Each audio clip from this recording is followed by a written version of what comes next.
Hi, everybody, and welcome to the DRF Breeding Report. I'm Dan Illman along with Nicole Russo. This week, we're going to talk about two recent impressive Kentucky Derby prep winners. They earned Kentucky Derby qualifying points. Nicole, let's begin with Firenze Fire, and we're going to watch him splash home in the $150,000 Jerome Stakes at Aqueduct for his seasonal debut. This horse is really under the radar. Consider he's a Grade 1 stakes winner. He's already won 2 graded stakes, 3 stakes wins overall, and he's not getting a lot of buzz.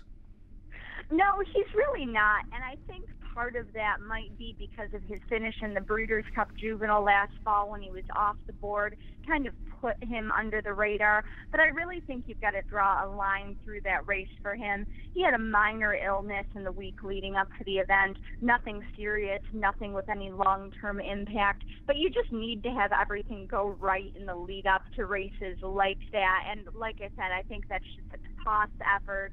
I thought this was a good comeback effort that probably helped put some foundation into this horse and that he should move forward off of it. His pedigree is really, to me, an intriguing blend of speed and stamina. He's from the first crop of Poseidon's Warrior, who is a Grade 1 winning sprinter by sprint champion Speightstown. His broodmare sire Langfear, also a very good sprinter in his day. But Langfear is the broodmare sire of a lot of classic distance performing horses. Looking at Lee, who was second in the Derby last year, Materiality, who won the Florida Derby, Kentucky Oaks winner and champion Proud Spell, and another Oaks runner-up in My Miss Sophia. And going deeper into the female side of the family, Firenze Fire's Dam is out of a full sister to Broodmare of the Year, Otzi. Of course, such a source of stamina that mare is. The Dam of Classic winner Shackleford, Alabama winner Lady Joanne, just so many terrific horses and terrific route horses that she's thrown. So I really like kind of this combination of characteristics in Firenze Fire's pedigree. Firenze Fire received an 85 Beyer speed figure for his victory in the Jerome, and he actually has excuses for both of his losses. You made mention of the sickness the week of the Breeders' Cup Juvenile, and our colleague Dave Granning has reported that he was also sick the week of the Hopeful Stakes. He finished 4th that day. Firenze Fire hopes to move forward on the New York road to the Triple Crown for trainer Jason Service. Now, Bob Baffert has amazing statistics with 3-year-olds that shipped to Oaklawn Park. He added to those gaudy numbers in the Smarty Jones Stakes last week. Let's take a look at Mourinho, who went right to the front, set a measured pace, and proved, perhaps importantly, I know it's only a mile, but proved that he could go around 2 turns, no problem. Yeah, I definitely do think that going around 2 turns and a mile even is important because it's such a mental game for a horse going from a 1-turn race to a 2-turn race.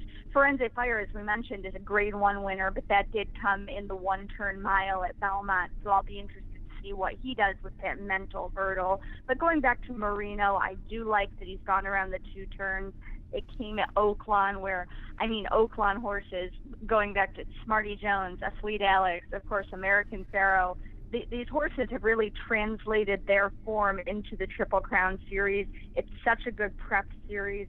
Mourinho, by a Kentucky Derby winner in Super Saver, who placed in the Arkansas Derby his year. Super Saver's best runners have been kind of elongated sprint middle distance horses. You've got Run Happy, Competitive Edge, both Grade 1 winners at 7 furlongs. He's also got an Oaklawn handicap winner in Inside Straight and Embellish the Lace, who won the Alabama. So they can go longer, but it's interesting to me that some of his best runners so far have been sprinters, including that champion Run Happy. We look at the bottom of this pedigree. Mourinho's Dam was a stakes-placed runner on the turf, going 7.5 furlongs. She has also foaled Sandy's Surprise, who I believe won the Zia Park Oaks around 2 turns.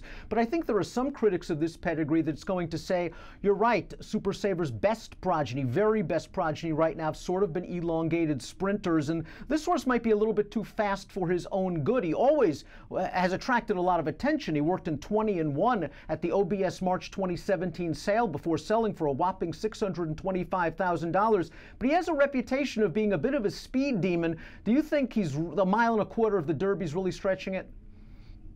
I think he is going to be vulnerable as he stretches out. I think right now, at this point in the prep season, we're in his wheelhouse. We're in the range his pedigree suggests, which is those middle distances from 7 furlongs up to, say, a mile and a 16.